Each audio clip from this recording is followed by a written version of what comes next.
ஜெய் ஜெய் ராம் ஸ்ரீராம் ஜெய் ராம் ஜெய் ஜெய் ராம் ஸ்ரீராம் ஜெய் ராம் ஜெய் ஜெய் ராம். ரத்னாகர் எனும் வழிபறி செய்பவன் வால்மீகராக மாறிவிட்டான். வால்மீக தவம் புரிந்து வால்மீகத்திலிருந்து நாரதரால் அவன் ஞானத்தையும் பெறுகிறான்.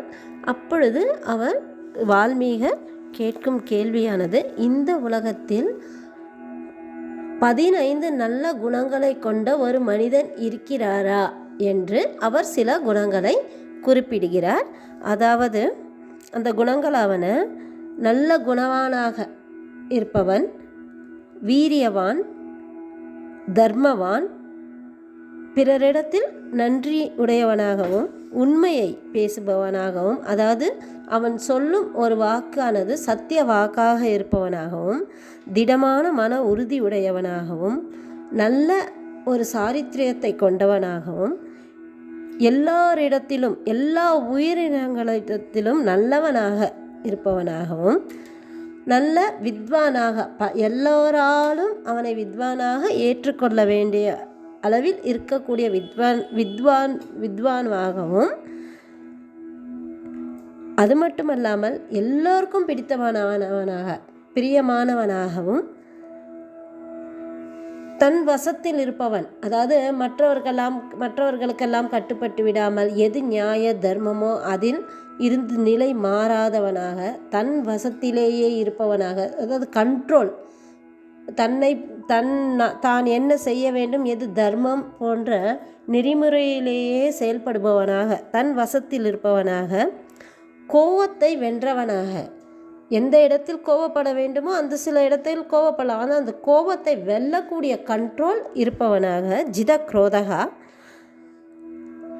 மிகவும் ஒளி பொருந்தியவனாக, மற்றவர்களிடத்தில் குறையை காணாதவனாக, சில வேணும்னே ஃபால்ட் ஃபைண்டிங்காக இருப்பார்கள் அல்லவா, அந்த மாதிரி எல்லாம் இல்லாமல் இருப்பவனாக, பெரிய பராக்கிரமசாலியாக, தேவர்களாலும் போற்றப்படுபவராக, மதிக்கப்படுபவராக, அப்படியாக ஒரு மனிதர் இருக்கிறாரா என்று நாரதரிடம் கேட்கிறார்.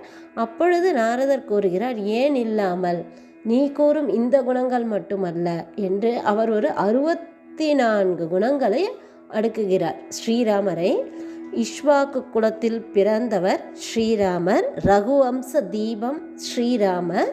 அவருக்கு பல நல்ல குணங்கள் இருக்கின்றன. வீரத்திற்கு, நல்ல பண்பிற்கு, நல்ல குணத்திற்கு, எல்லோரிடத்திலும் பிரியமானவராக இருப்பவருக்கு, மற்றவர்களுக்கு நன்மை செய்பவராக, மங்களகரமானவராக, லக்ஷ்மி கடாட்சத்தை உடையவராக போன்று 64 குணங்களையும் கூறுகிறார். அது மட்டுமல்லாமல் நாரதர் கூறுகிறார், என் அறிவிற்கு என் ஞானத்திற்கு எட்டியவரை 64 குணங்களை நான் கூறுகிறேன். என்னை விட மிகுந்த ஞானம் பெற்றவர்களாக இருந்தால் அவர் 100 அல்லது அதைவிட ஞானம் பெற்றவர்கள் அதற்கும் மேற்பட்ட நல்ல குணங்களை ஸ்ரீராமரிடத்தில் காண முடியும். அத்தகைய எல்லா நல்ல குணங்களையும் கொண்டவர் ஸ்ரீராமர் என்று கூறுகிறார். அவருடைய கதையை நீ எழுத வேண்டும் என்று ராமாயணத்தை பற்றியும் இவருக்கு நாரதரே உரைக்கிறார்.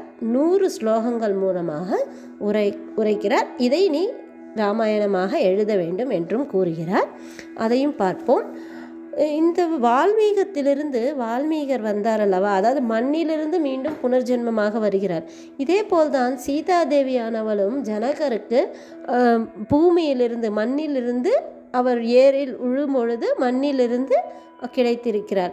இதனாலேயே பலர் கூறுகிறார்கள், ஸ்ரீராமர் சீதாதேவியானவள் கர்ப்பவதியாக இருக்கும் பொழுது காட்டில் விட்டாலும் வால்மீகரின் ஆசிரமத்திலேயே விடுகிறார். ஏனென்றால் இவரும் பூமியிலிருந்து மறுஜென்மமாக வந்தவர், சீதாதேவியும் பூமியிலிருந்து வந்தவர். ஸோ இருவருக்குமே தாய் என்று கூடும்பொழுது பூமாதேவியாக நாம் கொள்ளலாம். அதனால் கர்ப்பமாக இருக்கும் பொழுது தாய் வீட்டிற்கு அனுப்புவதைப் போலவே வால்மீகரிடத்தில் அனுப்பினார் என்றும் கூறுவார்கள். வால்மீகருக்கு சீதாதேவியும் வால்மீகரும் அண்ணன் தங்கை முறையாகவும் கூறுகிறார்கள். இது மட்டுமல்லாமல் இந்த ராமர் ஒரு முறை வனவாசத்தில் வரும்பொழுது அப்பொழுது வால்மீகர் அங்கே தவம் புரிந்து கொண்டிருந்ததாகவும் கூறப்பட்டிருக்கிறது. அதாவது இந்த ரத்னாகர் தவம் புரிந்து கொண்டிருந்தார் அல்லவா, அந்த நேரத்தில் அவர் தவத்தில் இருக்கும் பொழுதுதான் ஸ்ரீராமர் வனவாசத்தில் இருந்திருக்கிறார் என்றும் நம்மால் புரிந்து கொள்ள முடிகிறது.